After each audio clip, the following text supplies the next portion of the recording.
let's talk about this potato and vegetable ricer.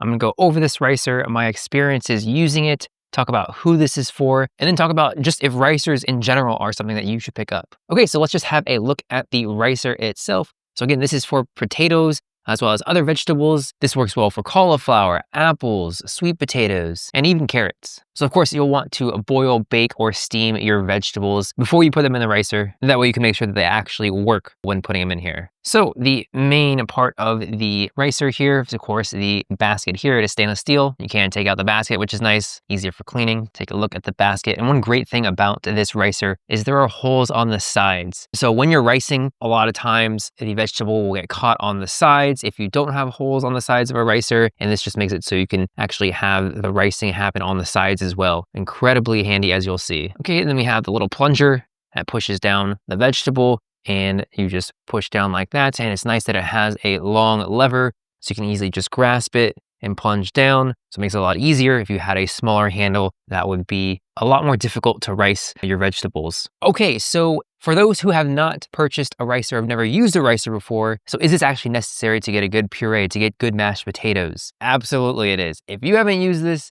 this is going to make a massive difference.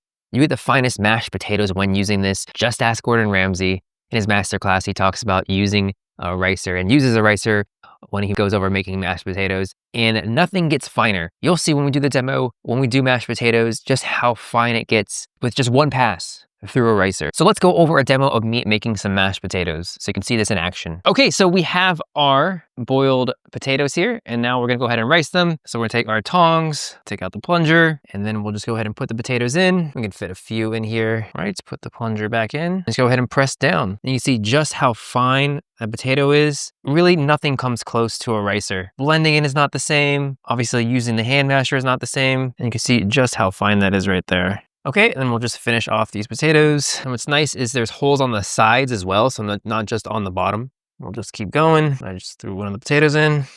So you have to be careful when you are ricing them, because again, the sides do have holes. So if you plunge too fast, then it'll just come right out of the bowl. So you can see how fluffy and light that is. Okay, then just use a knife, scrape off the excess all around. Okay, now we're ready to make mashed potatoes. So we'll just add a little bit of butter. I'm not gonna add that much. And then we'll add in some milk. Make sure not to put in too much to start. You can always add more. Okay, and of course we'll add in some salt and some pepper. We'll just stir it on in. So you can see how easy that is to mix in. We can already tell we need a little bit more milk. So we're gonna put that in, but it's already a very fine mash. Again, make sure you wanna use warm milk to incorporate in the mashed potatoes. And it's incredibly easy to mix once they're riced. So there you go, there's your mashed potatoes. You can see just how fine that is. Can't get anything close to it. A ricer makes all the difference. So if you're someone who wants really fine mashed potatoes, who wants really fine vegetables with a sweet potato, cauliflower, or any other type of vegetables, then this is absolutely a must. And for those of you who already have used ricers or used ricers in the past, this is a really good ricer. It's very sturdy. I don't have any problems with too much getting caught up in the actual stainless steel part of the basket. Again, that's always an issue, and having the holes on the sides really helps. It's really easy to use. I haven't had any problems with it at all. The really long lever is nice. It's a really sturdy potato ricer that you can rely on. So this is definitely a high quality ricer that I like and I use, and it's definitely worth checking out in my opinion.